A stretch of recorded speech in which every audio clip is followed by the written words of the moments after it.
Dear students, I am Mr. Madhukar Sonone sir from Pimpalgaon Baswant. The name of my school is Late M.L. Jadhav Kanya Vidyalaya Pimpalgaon Baswant. Today we are going to learn and discuss very nice topic, Standard 10th Unit 2.6 World Heritage. World Heritage means वारशांचे विश्व. First of all, we will read the paragraph line by line. World Heritage. World Heritage Site is a site determined by the United Nations Educational, Scientific and Cultural Organization, means UNESCO, the long form of UNESCO, to have significant cultural natural importance to humanity. As such, the sites are protected and maintained by the International World Heritage Program, which is administered by the UNESCO World Heritage Committee, because World Heritage Sites are places that are significant culturally and naturally. They vary in type and include forests, lakes, monuments, buildings, and sites. Students,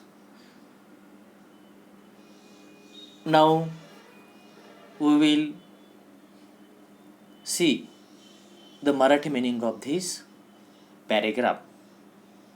जागतिक वारसा स्थळ world heritage site हे मानवजातीच्या दृष्टीने सांस्कृतिक किंवा नैसर्गिक विशेष महत्त्व असणारे UNESCO, United Nations educational, scientific and cultural organization, UNESCO द्वारा निर्धारित केलेले एक स्थळ असते.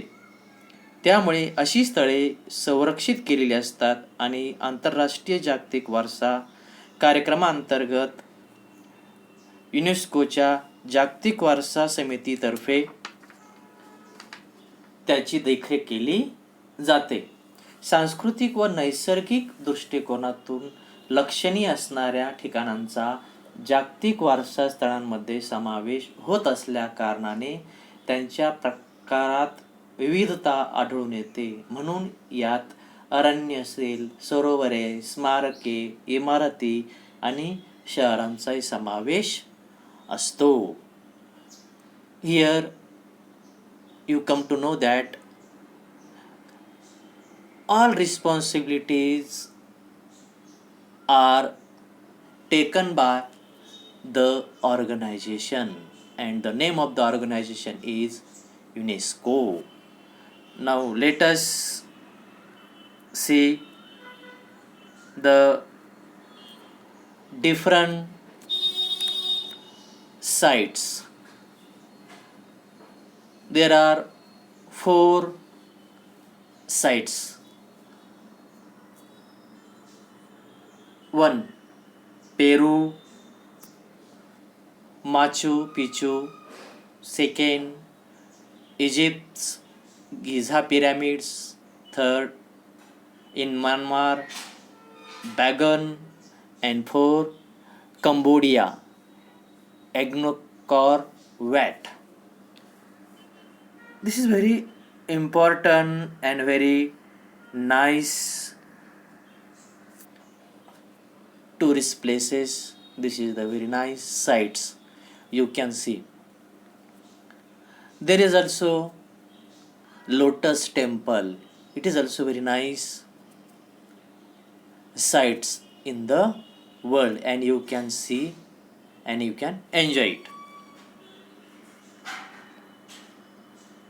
There is also some important Great Walls of China, Roman Colosseum in Italy, Acropolis of Athens in Greece, and in our India, the Taj Mahal.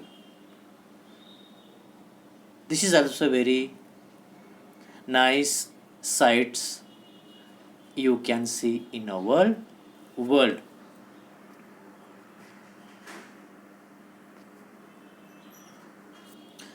The next point, history of World Heritage Sites. Although the idea of protecting cultural and natural heritage sites around the world began in the early 20th century, momentum for its actual creation was not until the 1950s. In 1954, Egypt started plans to build the Aswan High Dam to collect and control water from the Nile River. The initial plan for the dam's construction would have flooded the valley containing the Abu Simbel temples and scores of ancient Egyptian artifacts. To protect the temples and artifacts, UNESCO launched an international campaign in 1959 that called for the dismantling and movement of the temples to higher ground. The project cost an estimated $80 million and $40 million, of which came from 50 different countries. Because of the project's success, UNESCO and the International Council of Monuments and Sites initiated a draft convention to create an international organization responsible for protecting cultural heritage. Shortly thereafter, आपण जर या पॅरेग्राफचा जर अर्थ बघितला तर त्याच्यात असं सांगता येईल की जागतिक वारसा स्थळांचा इतिहास म्हणजे हे जे आपण बघतोय हे जागतिक वारसा स्थळे यांच्या पाठीमागे काहीतरी इतिहास आहे हे आपण लक्षात घेतलं पाहिजे की जगभरातील सांस्कृतिक आणि नैसर्गिक वारसा स्थळांचे संरक्षण करण्याची कल्पना ही 20व्या शतकाच्या सुरुवातीला अस्तित्वात आली, परंतु 1950 सालमध्ये ती प्रत्यक्षात यायला चालना मिळाली नव्हती. 1954 मध्ये इजिप्तने नाईल नदीचे पाणी नियंत्रित करण्यासाठी आणि अडवण्यासाठी ॲस्वान हाय धरण बांधण्याची योजना आखली. धरण बांधण्याच्या मूळ योजनेमुळे अबू सिम्बल मंदिरे आणि असंख्य प्राचीन इजिप्शियन कलाकृती स्थित असलेली दरी पाण्याखाली जाणार होती आणि ही मंदिरे व कलाकृती संरक्षित करण्यासाठी युनेस्कोने 1959 मध्ये एक आंतरराष्ट्रीय मोहीम राबवली की ज्याद्वारे मंदिर उतरवून एका उंच ठिकाणी स्थलांतरित करण्यात आली. या प्रकल्पाचा खर्च अंदाजे $80 मिलियन अमेरिकी डॉलर्स इतका झाला, ज्यातले $40 मिलियन 50 वेगवेगळ्या देशांकडून जमा झाले. या प्रकल्पाच्या यशानंतर युनेस्को आणि आंतरराष्ट्रीय स्मारके व स्थळे परिषद international council on monuments and sites यांनी सांस्कृतिक वारसा स्थळांचे संरक्षण करण्याची जबाबदारी घेण्यासाठी एक आंतरराष्ट्रीय संस्था निर्माण करण्यासंबंधीचा मसुदा तयार केला. हे आपल्याला जागतिक वारसा स्थळांचा हा इतिहास आपल्याला सांगता येईल. बघा, शेजारच्या चित्रामध्ये तुम्हाला दिसून येईल की कशा प्रकारे हे एक आस्वान हाय डॅम तुम्हाला दिसून येईल बघा, आणि त्यानंतर अबू सिम्बेल टेम्पल सुद्धा तुम्हाला दिसून येईल. Next point, the world heritage committee. थोडक्यात जागतिक वारसा जी समिती असं त्याला म्हणता येईल. Today The World Heritage Committee is the main group responsible for establishing which sites will be listed as a UNESCO World Heritage Site. The committee meets once a year and consists of representatives from 21 state parties that are elected for 6-year terms by the World Heritage Center's General Assembly. The state parties are then responsible for identifying and nominating new sites. बघा, या पॅरेग्राफमध्ये आपल्याला असं म्हणता येईल की the world heritage committee ही जी जागतिक वारसा समिती ती या युनेस्कोच्या जागतिक वारसा स्थळांच्या यादीमध्ये कोणती ठिकाणे समाविष्ट केली जाते किंवा जावेत यांचे प्रमुख अधिकार जागतिक वारसा समितीकडे आहेत आणि या समितीची बैठक वर्षातून एकदा होते आणि त्यामध्ये जागतिक वारसा केंद्राच्या सर्वसाधारण कायदेमंडळाने किंवा सभेने 6 वर्षाच्या कालावधीसाठी निवडलेल्या 21 राज्य पक्षांच्या प्रतिनिधींचा सहभाग असतो. आपल्या प्रदेशातील नवीन स्थळे शोधून त्यांचा जागतिक वारसा यादीमध्ये समाविष्ट करण्यासाठी विचार केला जावा यासाठी नामांकन किंवा नामनिर्देशन करण्याची जबाबदारी या राज्य पक्षांची असते. असं आपल्याला या जागतिक वारसा समितीबद्दल सांगता येईल. Next point, becoming a world heritage site. म्हणजे थोडक्यात जागतिक वारसा स्थळ कसे ठरते. There are 5 steps in becoming a world heritage site. The first of which is for a country or state party to take an inventory of its significant cultural and natural sites. This is called the tentative list and it is important because nominations to the World Heritage list will not be considered unless the nominated site was first included on the tentative list. Next, countries are then able to select sites from their tentative list to be included on a nomination file.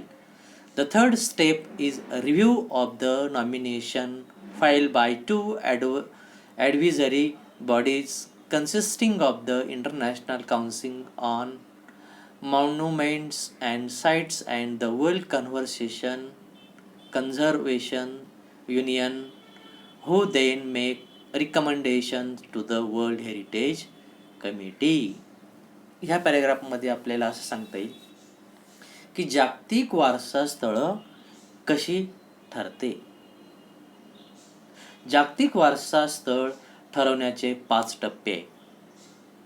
प्रथम टप्पा म्हणजेच एखाद्या देशाने किंवा राज्य पक्षाने आपल्याकडील लक्षणीय सांस्कृतिक व नैसर्गिक स्थळांची संपूर्ण यादी तयार करणे याला प्रायोगिक किंवा तात्पुरती यादी म्हणतात. ही यादी अतिशय महत्त्वाची असते कारण एखाद्या नामांकित स्थळाचा जर प्रथम वा या प्रायोगिक यादीमध्ये समावेश केलेला नसेल तर जागतिक वारसा यादीसाठीच्या नामांकनामध्ये तिचा विचार केला जात नाही. त्यानंतर प्रत्येक देश आपल्या प्रायोगिक यादीतून नामांकन फाईलमध्ये समाविष्ट करण्यासाठी काही स्थळे निवडतो. तिसऱ्या टप्प्यात जागतिक स्मारके व स्थळे परिषद international council on monuments and sites आणि जागतिक संरक्षण संघाच्या वर्ल्ड हेरिटेज कमिटी या 2 सल्लागार समित्या या नामांकन फायलींचे परीक्षण करतात आणि जागतिक वारसा समितीकडे आपल्या शिफारसी पाठवतात. आणि अशा प्रकारे या सगळ्या बाबीचा विचार करून ही जागतिक वारसा स्थळे ठरवली जातात.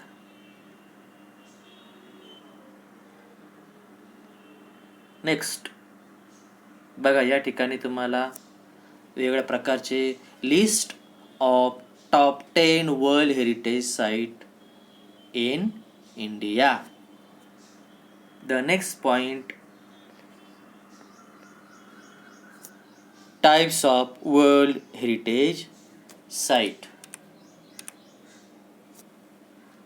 As of 2009, there are 890 World Heritage Sites that are located in 148 countries. Map 689 of these sites are cultural and include places like the Sydney Opera House in Australia and the Historic Center of Vienna in Austria. 176 are natural and features such locations as the U.S. Yellowstone and Grand Canyon National Parks. 25 of the World Heritage Sites are considered mixed, that is natural and cultural. Peru's Machu Picchu is one of these. Italy has the highest number of World Heritage Sites with 44. India has 36, 28 cultural, 7 natural and 1 mixed World Heritage Sites. The World Heritage Committee has divided the world's countries into 5 geographic zones: Africa, Arab states, Asia Pacific including Australia and Oceania, Europe and North America, and last Latin America and the Caribbean. या पॅरेग्राफमध्ये किंवा ह्या पॅरेग्राफचा जर आपण मराठीत जर अर्थ बघितला, types of world heritage sites, जागतिक वारसा स्थळांचे प्रकार.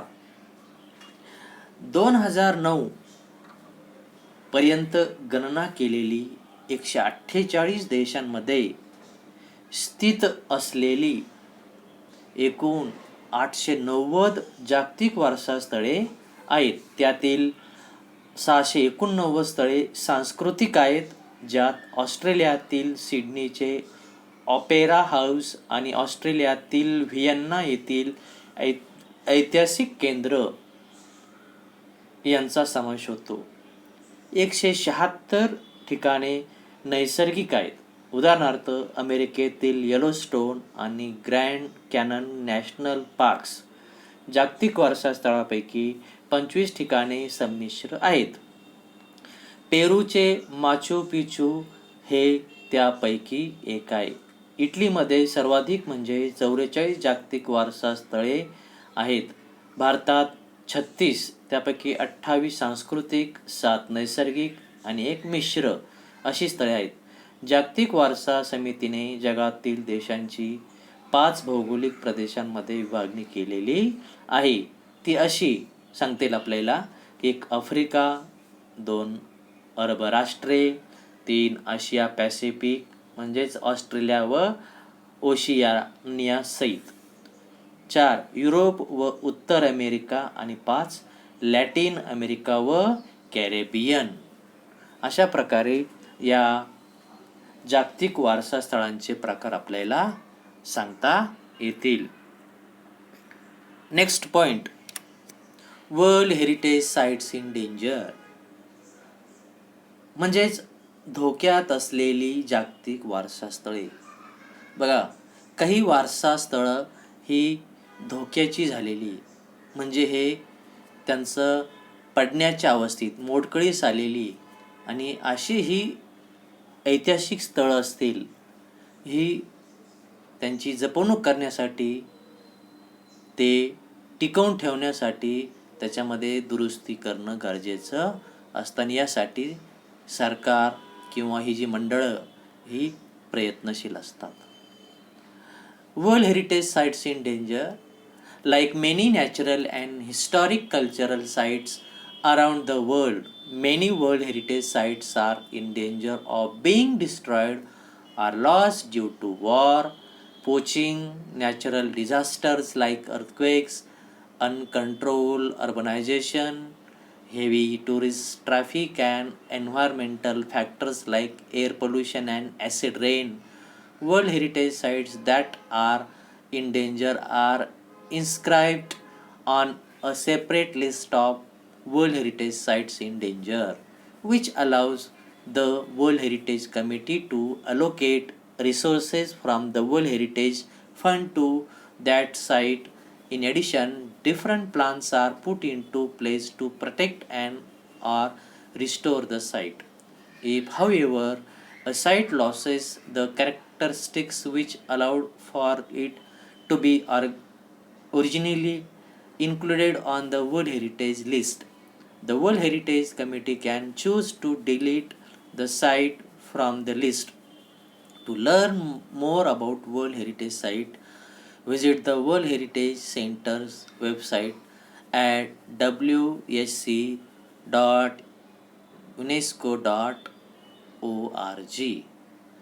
आणि या शेवटच्या पॅरेग्राफचं जर आपण मराठीमध्ये जर रूपांतर बघितलं तर असं म्हणता येईल की धोक्यात असलेली जागतिक वारसा स्थळं याविषयी जगभरातील कित्येक नैसर्गिक, ऐतिहासिक व सांस्कृतिक स्थानांप्रमाणे अनेक जागतिक वारसा स्थळांना आज धोका निर्माण झालेला आहे. जसं युद्ध असेल, अतिक्रमण असेल, भूकंपासारख्या नैसर्गिक आपत्ती किंवा अफाट शहरीकरण, पर्यटकांचे प्रचंड लोंढे आणि हवेचं प्रदूषण, त्यामध्ये आम्लवर्षा, ॲसिड रेन यासारखे पर्यावरणीय घटक यामुळे ती नष्ट होण्याच्या मार्गावर आहेत. अशा संकटात असलेल्या जागतिक वारसा स्थळांना धोक्यात असलेली जागतिक वारसा स्थळे नावाच्या स्वतंत्र यादीमध्ये नोंदवले जाते आणि जागतिक वारसा समिती जागतिक वारसा निधीतून अशा स्थळांना विशेष संसाधने पुरवते. त्याशिवाय या स्थळांचे संरक्षण आणि जीर्णोद्धार करण्यासाठी अनेक उपाययोजना केल्या जातात.